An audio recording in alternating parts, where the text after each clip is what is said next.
海龟交易法是一套著名的系统化交易方法，最初由商品交易员 Richard Dennis 和 William Eckhart 在1983年创立，用以证明交易技巧可以通过一个简单的规则系统被教授给普通人，而不仅仅是依赖天生的交易才能。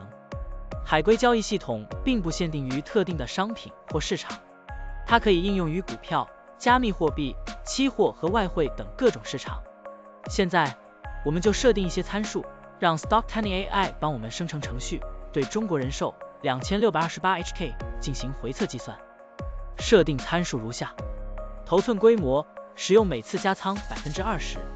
入市信号，当市场价格高于过去20日的最高价时，视为买入信号；反之，低于20天最低价时为卖出信号。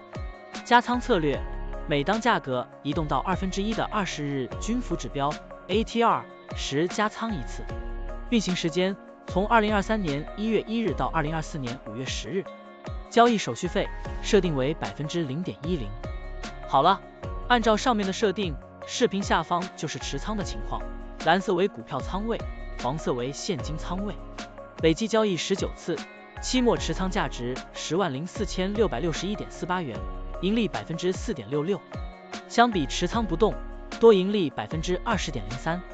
如果你希望使用更长期的信号，可以把参数修改为跟踪55天最高价突破时建仓，其他参数也按照55天周期来设置，这样就可以得到新的回测结果。累计交易9次，期末持仓价值102999.21元，盈利 3.00%。相比持仓不动，多盈利 18.37%。股票的波动特性不一样，盈利效果就不同，参数设定不同，盈利效果也会不同。怎样找到最优的组合呢？请评论区留言，让 Stocktuning AI 来帮助你。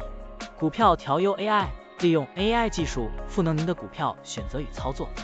本站内容不构成对任何人的投资建议，您应当基于自己的独立判断做出决策。扫描二维码获取文字稿，欢迎点赞、评论、转发。